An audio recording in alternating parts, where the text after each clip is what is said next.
Hello, ഹിവാസ് വ്ലോഗിലോട്ട് എല്ലാവർക്കും സ്വാഗതം. നമുക്കിന്നൊരു സ്വീറ്റ് റെസിപ്പി ആയാലോ? എല്ലാവരും പെട്ടെന്ന് വന്ന് നമുക്കിന്ന് ഗുലാബ് ജാമുൻ ഉണ്ടാക്കി നോക്കാവേ. അതിന് വേണ്ടിയിട്ട് ഒരു ബൗളിനകത്തോട്ട് 1.5 കപ്പ് പാൽപ്പൊടിയും 3 ടേബിൾ സ്പൂൺ മൈദപ്പൊടിയും 1/2 ടീസ്പൂൺ ബേക്കിംഗ് സോഡയും കൂടി എടുത്തിട്ട് അതൊന്ന് നന്നായിട്ടൊന്ന് മിക്സ് ചെയ്യണേ. ഈ മൈദയും പാൽപ്പൊടിയും ബേക്കിംഗ് സോഡയും കൂടി ഒന്ന് മിക്സ് ആവുന്നവരെ ഒന്ന് നന്നായിട്ടൊന്ന് ഇളക്കി കൊടുത്താൽ മതി ബൗളിലിട്ട്. അപ്പോൾ തന്നെ അത് മിക്സ് ആയിക്കോളെ. അതിനകത്തോട്ട് നമുക്ക് 1 ടേബിൾ സ്പൂൺ നെയ്യ് ഒഴിക്കാം. ആ നെയ്യ് ഒഴിച്ചതിന് ശേഷം റൂം ടെമ്പറേച്ചറിൽ വെച്ചിരിക്കുന്ന ആ പാലും കൂടി ഒഴിച്ച് നമ്മുടെ ചപ്പാത്തിക്കൊക്കെ കുഴച്ചെടുക്കുന്നത് പോലെ ഒന്ന് കുഴച്ചെടുക്കണം.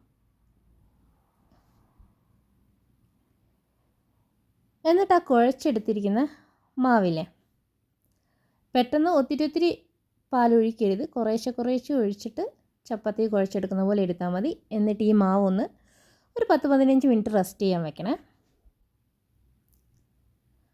ആ റെസ്റ്റ് ചെയ്യുന്ന സമയം കൊണ്ട് നമുക്ക് പഞ്ചസാര ലായനി ഉണ്ടാക്കാവേ. അതിന് വേണ്ടിയിട്ട് ഒരു പാത്രത്തിൽ ഒരു 3 കപ്പ് വെള്ളം എടുത്താൽ മതി. അതിനകത്തോട്ട് ഇച്ചിരി 1 ടേബിൾ സ്പൂണ് നാരങ്ങ നീരൊഴിച്ച് 1 കപ്പ് പഞ്ചസാരയും കൂടി ഇട്ട് ഒരു 2 മിനിറ്റ് തിളപ്പിച്ചാൽ മതി.